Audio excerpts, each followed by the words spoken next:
Do you have weak hip or hip pain that's causing you to waddle and other symptoms as well? Oh, man. Well, in this video, we're going to show you a common cause of hip pain and give you some exercises to help keep your hips strong and be more mobile. Here I am, I'm back.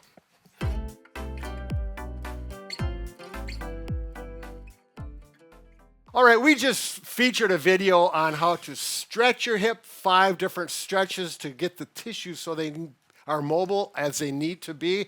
Now it's time to strengthen that hip. Some people won't need to stretch their hips, it's just particularly strength.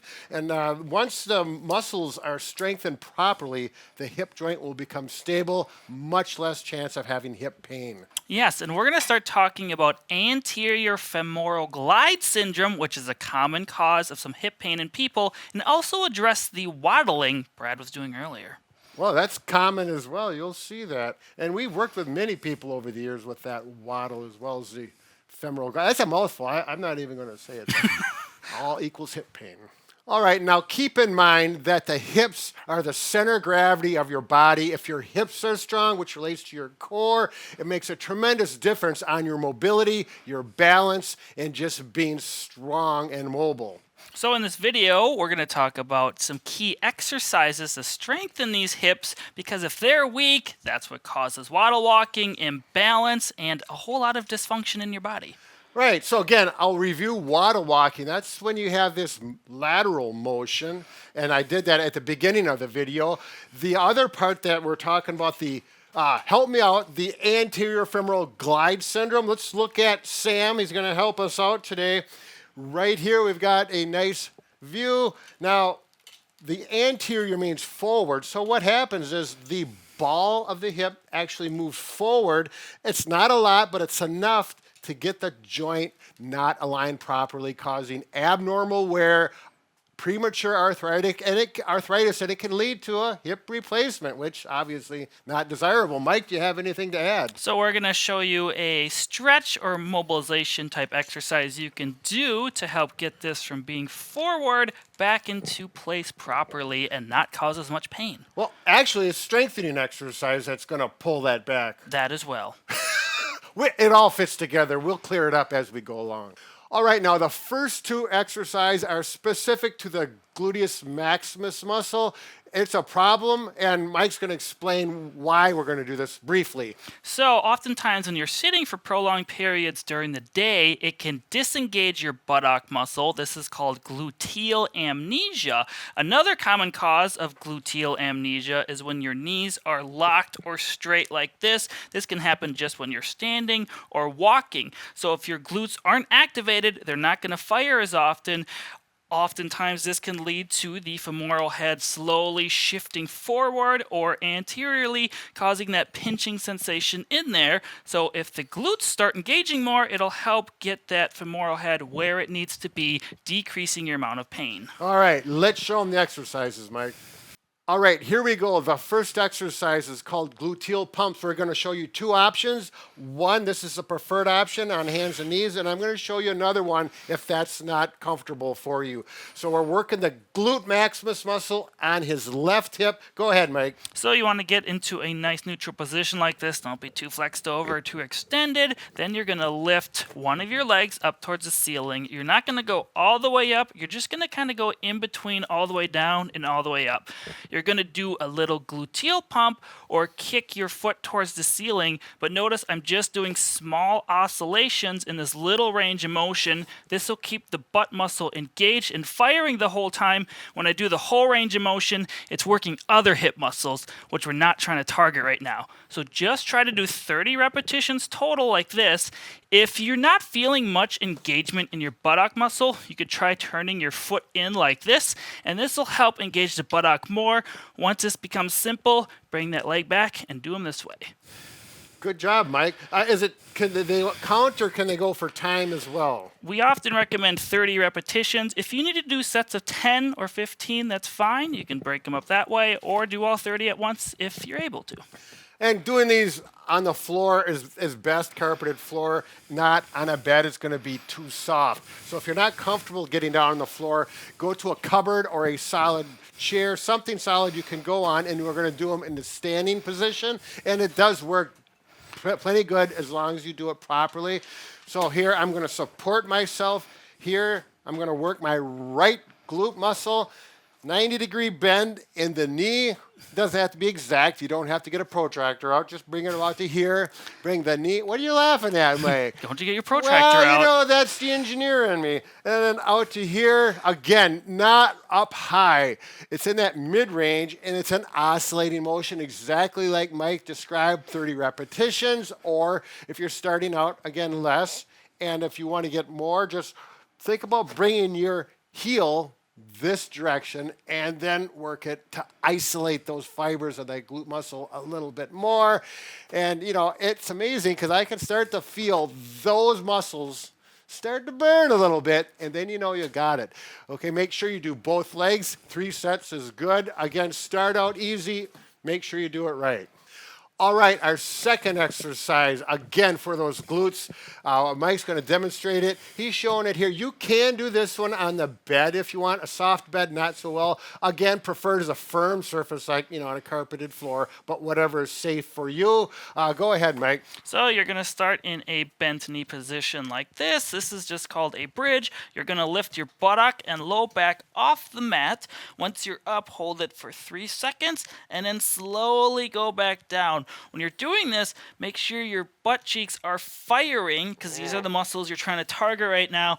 Obviously, low back muscles and hamstring muscles are also going to be working, but the goal here is to get those glutes firing again to help with that anterior femoral glide syndrome.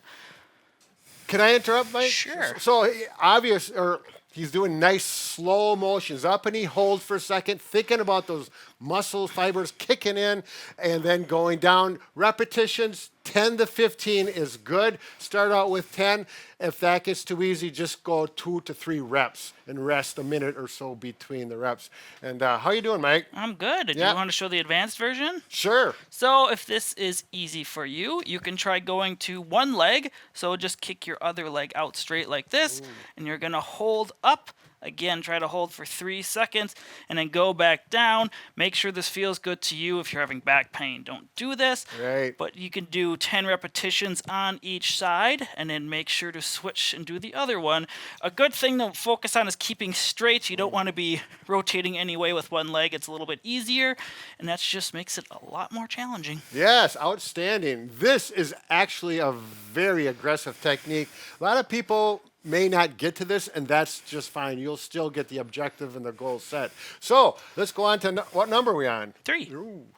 The third exercise, this one's specific to the glute medius. It's forward, it's right in this area, and this really is going to help this waddle walking if you happen to have that. That glute medius needs to be strong to stabilize the pelvis. We're going to show a way to do it lying down, and then we're going to show options coming up as well. So to lay on your side to begin, and we're going to strengthen the hip abductor muscles here. So what I'm going to do is kick this leg up towards the ceiling, but try to keep my foot pointed forward or slightly down like this. We don't want to rotate like this. This disengages the muscles we want. Then you're going to go down. If you feel unbalanced like this, you can bend your lower knee back, kind of making a little tripod there, and then you can balance a little easier. Make sure I'm kicking in a straight plane of motion here. It's even with my arm. I'm not going forward, and I'm not going too far back. This will engage the right muscles. Go slow and controlled. You can try to do 10 to 15 repetitions with this, and just take your time, and you should feel these muscles engaging. All right, nice work, Mike. And naturally, turn over and do the other side as well. Yes. While we're in this position, we might as well show the hip adductors as the opposite set of muscle groups. Yes. And go ahead, I'm sorry. So I'm going to be doing the left leg since I'm laying this way. I'm going to bring my top leg and bring it back like this to keep balanced. I'm still going to try to keep my trunk facing this way. And you're going to kick this leg up towards the ceiling. You're going to work those inner thigh muscles this time, trying to strengthen them. Some people, these are weak on. Most people, they're pretty strong on. It's not as important as the abductor if you're just going to pick one. But as long as you're here, try to do both. Right, right. Yeah, and this is one of those things, like you said, some people, I've had people even just getting it off the the bed or the floor 2 inches is very difficult at first, and then those muscles start to engage, and there they go within a week. So, yep, it's a good one to do. It doesn't take much time and be complete. All right, now this next option I really like because it's more functional and it makes those muscles kick in with weight bearing, which is exactly what you do while you walk to eliminate this waddle. You do need one step and a handrail or anything like Mike is showing here. Make sure you're safe and you feel comfortable doing this. Go ahead, Mike. So you're going to stand sideways on the stair, hold on to the railing for support. And what we're going to do is this is going to strengthen this leg and the hip abductor, the leg on the step. So all I'm going to do is drop my pelvis at an angle like this, and then I'm going to lift it up. So you're going to feel some muscles engaging on the right side as well, but the focus here is a hip abductor on the left. Try to go slow and controlled with this. Take your time and try to do 10 to 15 repetitions and do 2 to 3 sets if possible. I do want to add one thing. When I've worked with patients with this over the years, my verbal cue to make sure the mechanics are done right is focus on this knee. Mike, I want you to lock that knee out and keep it locked, and that's going to stay there. And there we go. And then I say, see if you can touch your heel towards the floor. So pull those toes up. And now, obviously, you're not going to touch, but think about that leg pistoning up and down while this knee is locked, and it really isolates to that hip abductor muscle, and that's what we want. And Mike talked about the reps. Any other suggestions, Mike? You're going to feel a slight stretch when you go down because I commonly don't do this exercise. Yeah, it's a good one. So if you have any pain, this does work the low back. If you have back pain with it, you do need to stop it. Okay, just quickly, Mike is doing the same exercise, and you can see as his belt line, this hip drops and it pulls up, this knee stays locked. It's just a nice visual of proper mechanics while you're doing it. All right. Okay, this last set of exercises is going to work the hip muscle in 3 different directions. I like to call it the triple threat. It's a nice exercise. Now, please be aware, we're giving you 5 exercises and some options. Do all of them. Pick out the ones that work best for you. You may only pick 2 or 3 of them, or possibly only 1. None of them should create pain. If they do, you do not do that one. So work with them. Do the ones you like and kind of work with them over time. You may end up doing all of them. So that's the rule. The next set, you can use ankle weights if you want or have them. I have one here. I've already wrapped one around my ankle. Mike is going to do them without ankle weights. You do not need them. Go ahead, Mike. You start. So the first one I'm going to do is a front forward kick like this. You can either do them with the straight leg, or you can flex your knee like you're marching if this is easier for you or less painful. But just go straight forward and back. Be nice and controlled. Make sure to hold on to support if you feel unsteady. I'm using a stair rail. Brad's using a cane-like stick. So just do 10 repetitions, slow, controlled, and you're working those front hip muscles.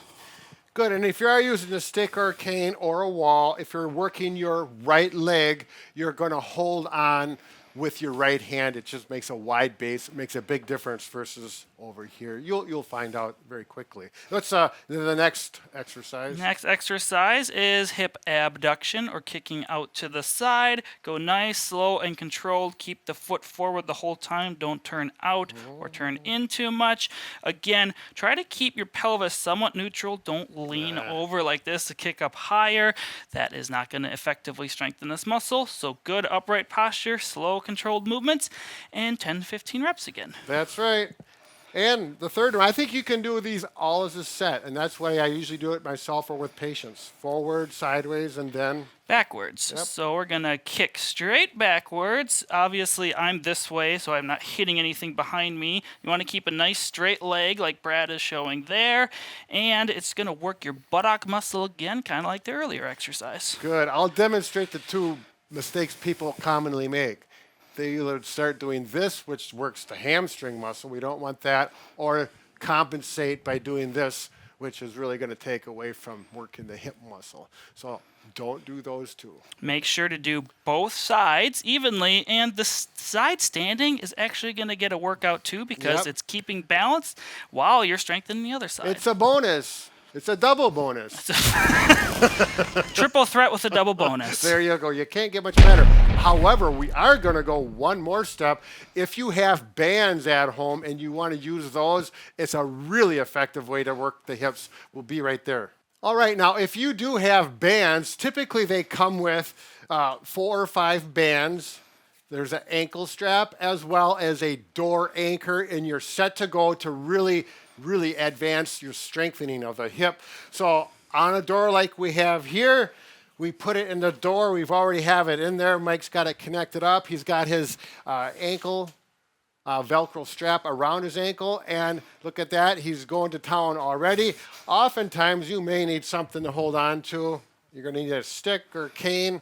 We got the Booyah. Go ahead, Mike. Talk about it. So we're doing the same exact exercises. We just have a band for resistance. So go nice, slow, and controlled. You can either do flexion like this, hip flexion like you're marching, or straight leg like we mentioned earlier. Now to go into the other planes of motion, we got to turn a little bit with the band. So here I like the band in front of my foot here, and then we're going to kick out to the side. Again, keeping a nice neutral position here, not leaning over too much. The closer you are to the door, the less resistance you're going to have with the band. The more resistance you want, simply stretch it out and go this way. And, Brad, do you want to show the last variation on the wall anchors? You bet. Again, with the bands, there's going to be different colors. Typically, the darker colors have more resistance. It's very obvious to see. If you do have bands and you want to progress and you don't want to use the door anymore because it's an issue, there's wall anchors that really work out well for different levels. Obviously, for this, we're going to use the lower wall anchor. The upper ones are typically for upper arms and trunk strengthening. So here, I'm going to do it with a loop band. So it works really well with a loop band as well. You do not need the strap, the Velcro strap. And I'm going to do adduction this way. Yeah, it is nice to have a stick to hold on to. I'm a little wobbly, and it's the same exercises that Mike just demonstrated. And again, this one, it's always nice to have the band in front, I think. I have much more balance. Ooh, I'm too tight there. I got to move in. Brad, you just made the triple threat a quadruple Oh, threat. whatever. That's fine.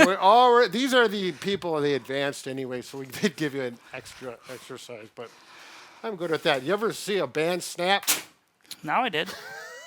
Always got to have some fun. So good luck with your hip strengthening. It's going to make a difference. It's important, though.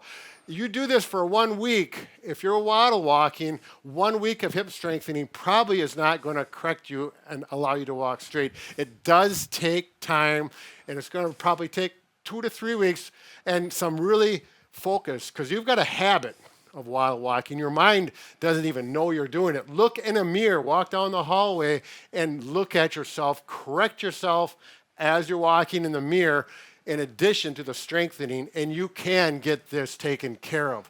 Any questions on that, Mike? No, but if you want to watch the 5 stretches for hip that we talked about earlier in the video, we'll link it down below in the first comment. So if you want to learn more about the hips, go watch that video. Most excellent. Good luck.